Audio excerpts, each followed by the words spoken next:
Friends, welcome back to my channel. So आज का जो वीडियो है उसमें हम एडजेक्टिव्स को कंटिन्यू करेंगे। ठीक है, तो एडजेक्टिव में हमारा नेक्स्ट हमने कितना कर लिया था, हमने डिटर्मिनर एडजेक्टिव को डिफरेंशिएट कर लिया था, क्लासिफाई करके उन्हें सारे के सारे टाइप्स जो है उनको स्टडी कर लिया था। आज का जो वीडियो है उसमें हम कुछ इंपॉर्टेंट पॉइंट्स पढ़ेंगे। आप लोगों के मन में बहुत सारी चीजें आ रही होंगी आई थिंक। तो पहली चीज हम क्या पढ़ेंगे, जैसे हमने कल डेमोन्स्ट्रेटिव में डिटर्मिनर एडजेक्टिव के अंदर हमने कुछ चीजें पढ़ी थी, जैसे पॉजेसिव एडजेक्टिव पढ़ा था हमने, हमने डेमोन्स्ट्रेटिव एडजेक्टिव पढ़ा था, ठीक है, या फिर हमने क्या पढ़ा था, डिस्ट्रीब्यूटिव एडजेक्टिव पढ़ा था। ठीक है, ये चीजें हमने पढ़ी थी। लेकिन आपने ध्यान दिया हो तो डिस्ट्रीब्यूटिव तो हमने प्रोनाउन भी पढ़ा था, पॉजेसिव प्रोनाउन भी हमने पढ़ा था, डेमोन्स्ट्रेटिव प्रोनाउन भी हमने पढ़ा था। तो अब ये चीज को डिफरेंशिएट करेंगे कैसे कि कौन सा एडजेक्टिव है, मतलब कहाँ पर दैट जो है वो एडजेक्टिव की तरह यूज हो रहा है एंड कहाँ पर वो प्रोनाउन की तरह यूज हो रहा है। तो ये चीज क्लियर होना बहुत जरूरी है। क्यों? क्योंकि हमारा जो कॉम्पिटिटिव है उसमें हमसे क्या पूछा जाता है, स्पॉट द एरर्स बोली जाती है ना ये चीज। ठीक है, एरर करेक्शन जो आते हैं तो उसमें यही छोटी छोटी चीजें होती हैं। ठीक है, इतना इजी कोई नहीं देता कि भाई कुछ भी उठा के दे दिया और दूसरी तीसरी क्लास के बच्चे उसको सॉल्व कर देंगे। ठीक है, तो उसके लिए चीजों को ध्यान से बारीकी से पढ़ना बहुत ज्यादा जरूरी है। तो देखो, फर्स्ट हम बात करेंगे डेमोन्स्ट्रेटिव की।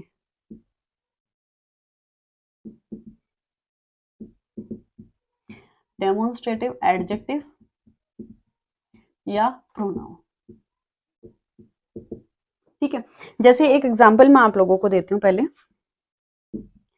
दिस गर्ल इज माई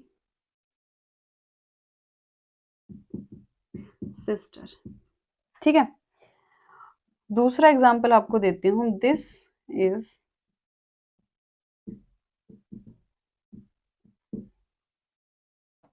ये दो चीजें मैंने आपको लिखी, this girl is my sister and this is my sister. ठीक है, अब हम बात किसकी करें, डेमोन्स्ट्रेटिव एडजेक्टिव या फिर प्रोनाउन की। तो क्लासिफाई कैसे करना है कि एडजेक्टिव कौन सा है, प्रोनाउन कौन सा है। तो एडजेक्टिव जो होगा ना, एडजेक्टिव जो भी होगा उस एडजेक्टिव के तुरंत बाद,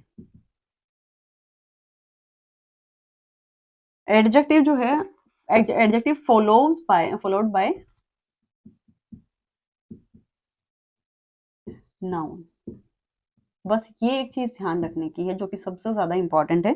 ठीक है, तो एडजेक्टिव जो होगा उसके तुरंत बाद हमेशा क्या आएगा, नाउन आएगा। ये चीज याद रखनी है आपको सिर्फ और सिर्फ हर एक रूल में। ठीक है, एडजेक्टिव के हमेशा बाद क्या आएगा, नाउन आएगा। प्रोनाउन के बाद कोई नाउन नहीं आता। समझ में आया? ठीक है, जैसे देखो, this girl, girl is a common noun, common noun है। तो दिस यहाँ पर सीधी सीधी चीज है, इसके तुरंत बाद क्या आ गया, नाउन आ गया। इसका मतलब दिस यहाँ पर किसकी तरह काम कर रहा है, एडजेक्टिव की तरह। ठीक है, अब दूसरा जो सेंटेंस है, दिस इज हेल्पिंग वर्ब आ गई। ठीक है, फर्स्ट हमारा तो दिस हमारा किसकी तरह काम कर रहा है, प्रोनाउन की तरह काम कर रहा है। ठीक है, नाउन तो बोल नहीं सकते क्योंकि नाउन की जगह पर हमने दिस यूज किया है, तो ये प्रोनाउन की तरह काम कर रहा है। और पता कैसे चला कि इसके बाद डायरेक्ट हेल्पिंग वर्ब आ रही है, इसके बाद कोई भी नाउन जो है वो नहीं आ रहा है। ठीक है, तो डेमोन्स्ट्रेटिव एडजेक्टिव और प्रोनाउन में हम डिफरेंशिएट कैसे करेंगे कि जब भी किसी भी डेमोन्स्ट्रेटिव वर्ड के बाद कोई भी नाउन आएगा तो इसका मतलब वो क्या है, एज एन एडजेक्टिव यूज हो रहा है। एंड अगर उसके बाद कोई नाउन नहीं आता है, सिंपली हम कोई डेमोन्स्ट्रेटिव वर्ड यूज कर रहे हैं एंड उसको फॉलो कर रही है कोई हेल्पिंग वर्ब, तो वो हमारा क्या बन जाएगा, demonstrative pronoun. I think first point clear हो गया है। अगर किसी को अभी भी क्लियर नहीं हुआ है तो वीडियो को रिवाइंड करके देख लीजिए, एंड अगर फिर भी क्लियर नहीं हो रहा है तो कमेंट सेक्शन में कमेंट कर दीजिए, फिर हम क्लियर करवाएंगे भाई, और तो क्या हो सकता है। ठीक है, फर्स्ट पॉइंट हो गया। अब दूसरा है डिफरेंशिएट बिटवीन पॉजेसिव एडजेक्टिव,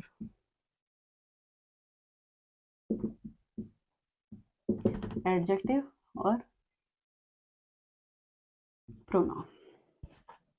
ठीक है, अब पॉजेसिव एडजेक्टिव और प्रोनाउन, सबसे पहले तो पॉजेसिव एडजेक्टिव और पॉजेसिव प्रोनाउन में आती क्या क्या चीजें हैं। पॉजेसिव एडजेक्टिव में क्या आता है, माई, योर,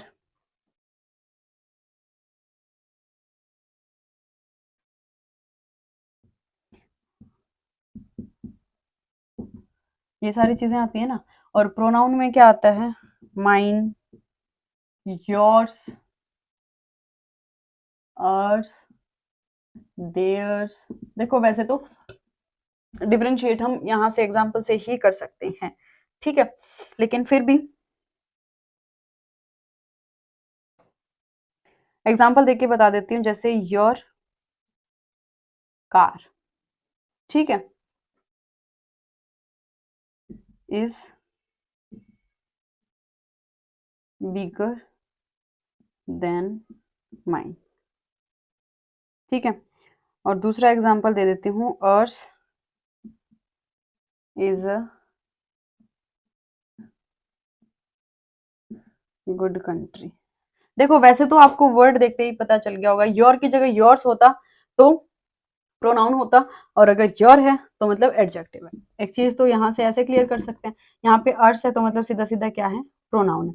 दूसरी चीज क्लियर करने की क्या है, वही जो फर्स्ट वाला पॉइंट हमने पढ़ा था कि कभी भी जब पोजेशन की बात हो रही है और उसके बाद अगर कोई भी नाउन आ रहा है तो इसका मतलब वो क्या है? एज एन एडजेक्टिव यूज हो रहा है बजाय कि प्रोनाउन के। तो सेम फिनोमिना जो है वो यहाँ पर रहेगा। अगर सेकंड पॉइंट अगर आप लोगों को क्लियर है तो आप लोग बताइए, हम थर्ड पॉइंट की तरफ चलेंगे।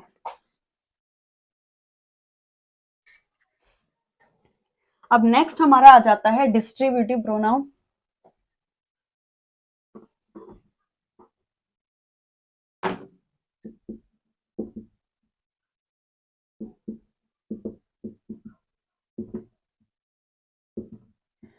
तो अब हम डिस्ट्रीब्यूटिव की बात करेंगे। तो डिस्ट्रीब्यूटिव एडजेक्टिव और डिस्ट्रीब्यूटिव प्रोनाउन कौन कौन से होते हैं? अभी अभी हमने पढ़ा each, every, either, neither, any.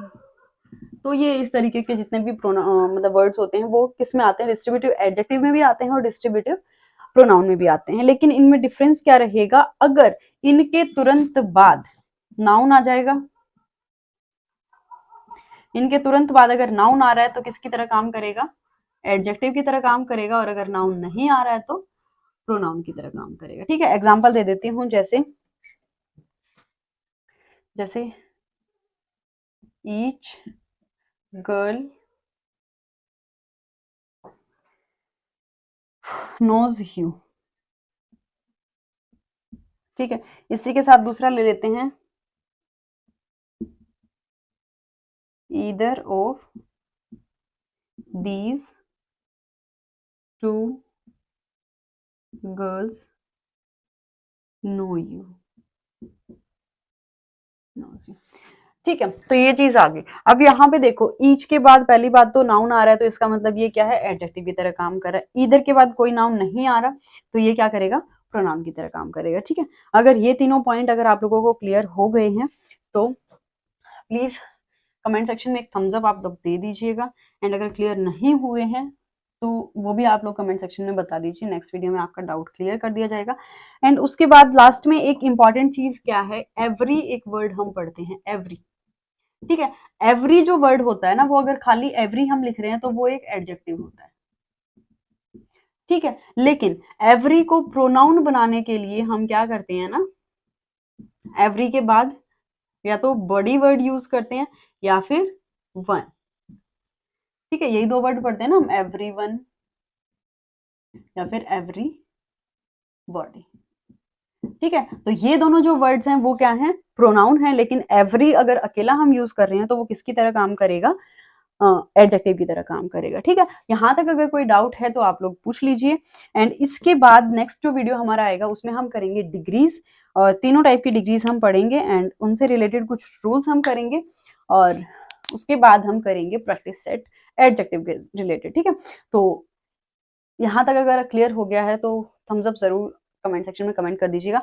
And बाकी आप लोग तैयारी करते रहिए, पढ़ते रहिए। All the best next video.